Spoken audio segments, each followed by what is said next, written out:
Guys, we're going to talk about your final war essay. So the intention of this lesson is to give you a virtual experience that will walk you through the directions. If you come across any questions that I do not answer when watching this, I would not hesitate to email me at abarksdale@sau73.org.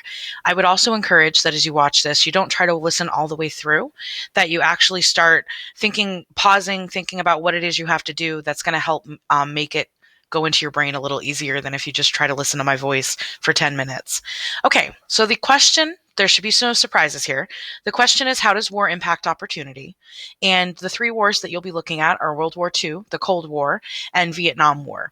And the idea is that I'm asking you to think about, in the sense, what kind of opportunities were impacted due to war. And we talked about the idea that it's not always negative. Sometimes war also can bring about positive opportunities. So I don't classify negative or positive, and I would encourage that when you develop your thesis, you don't do that either, so that you can examine both sides of the question. You're going to notice highlighted in green, by next Wednesday, your essay will be written into its final draft form. I will be providing you with virtual feedback as well as feedback in person on Monday to talk to you about the parts of your outline. But on Wednesday, May 25th, you will turn your outline into an actual essay. This is considered a test, so this is a due date that is really non-negotiable. This is a summative test based on all of the practice that we've done over the last 3 weeks to get ready for preparation for this. So the first thing you're actually going to do is you're going to work on your thesis statement. Now, what I'm going to actually say to you is, do not create your thesis statement first. The first thing you're going to do is actually scroll down to step 2, and you're going to decide what events you want to focus on for each of the wars. And I have classifications of things that I'm going to ask you to analyze as part of your research. I kept it kind of open-ended though. There's only a couple that are very specific. So under World War II, you notice that it says Japanese internment. You need to use the specs from your web activity. You need a fact from your American Story of Us documentary notes. You can choose any fact that you want. Atomic bomb, you're going to use one specs from the atomic bomb homework that you did. So what you're going to do is you're going to find a specs in Japanese internment, and then you're going to say to yourself, what kind of opportunity would I classify this as? Is it social, psychological, economic, political, technological, military, whatever spectrum it fits under? I am asking you to examine more than one type of opportunity. I don't want to see everything being psychological. I don't want to see everything being military. So the rule that I'm putting out, and this is really important, you're going to want to pay attention because it's not on the directions. Under World War II, once you classify something as, say, for instance, you classify this as psychological, Japanese internment is psychological, you cannot use that type of opportunity again for World War II. So you can go, when you get to the Cold War, you can use psychological again. But for World War II, you cannot use it 3 times. You can only use it once. And what that's going to do for me is it's going to broaden what you might focus on.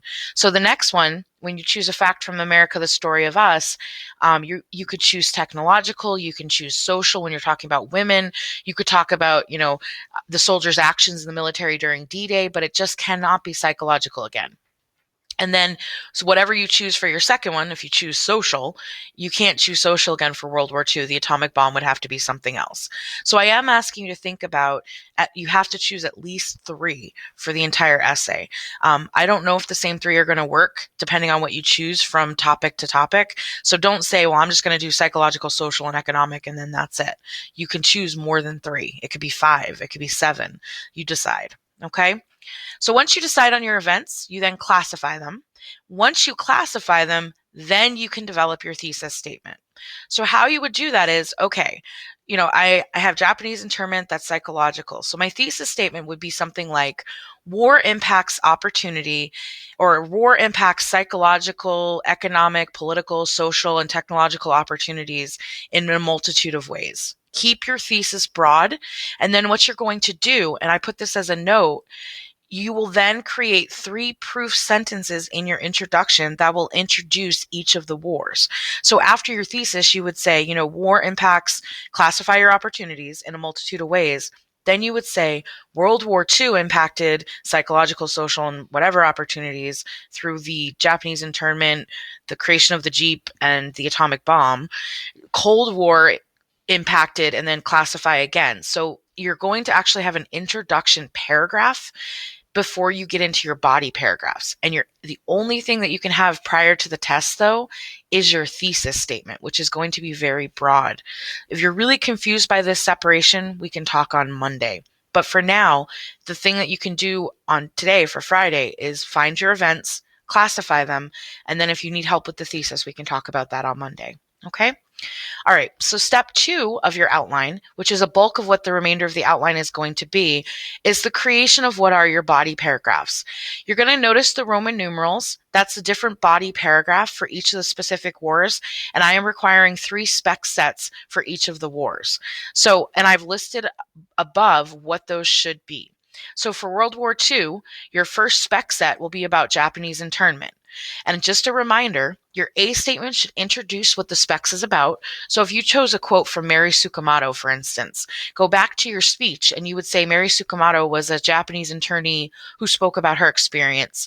Your specs would then just give the quote from Mary Tsukamoto, and then your analysis would explain how that supports the thesis. Every single time you do the analysis, you need to make sure you do 2 things. First, you analyze the actual specs that you have. So you would start it with Mary Tsukamoto's quote, demonstrates psychological opportunity being impacted because, and then finish the thought. Okay. A lot of you have been struggling with that. So you really want to make sure that you follow that trend. And you're going to do that. Then your B set would be the event of a fact from your America's Story of Us. And you would give the fact, your B would introduce it, you would describe the specific fact, and then your analysis would explain how that impacts whatever opportunity you decided. And then your C would be about the atomic bomb, and then you would go on to the Cold War information. So above, I just want to talk to you about the Cold War and the Vietnam War. Your Cold War specs will be an event from the early Cold War that has to come from your Cold War task worksheet, which you actually did specs and analysis for. So you should really have preparation for that. Your B1 will be Red Scare, which you need to define. And then I'd like you to use describe, duck, and cover in your specs. And then in your analysis, explain how that impacts a specific type of opportunity. And then for your third Cold War one, I would like you to use a quote from your McCarthy quote analysis worksheet.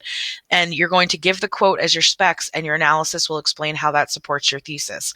Some of you need to correct some of the work that you did for that quote analysis, so be careful, and I will help you with that if you struggle when I get back on Monday. And then for the Vietnam section, you need to, for your A, you need to include either you need to explain the Gulf of Tonkin crisis and the resolution in your specs, and then your analysis needs to explain how that impacts some form of opportunity. And then for B and C, you're going to choose 2 topics from your jigsaw. One of them can be your own topic, and the other can be a topic of your choice. So that would include either the draft, the Tet Offensive, the My Lai Massacre, or the Pentagon Papers. Okay? So you're doing mini spec sets that will eventually be turned into an essay. There's 3 body paragraphs. You do need an introduction and a closing sentence for each of those body paragraphs. You will have an opening and a closing for your essay. The opening will have a sentence that will introduce opportunity. It will have your thesis, and then it will introduce your 3 proof areas.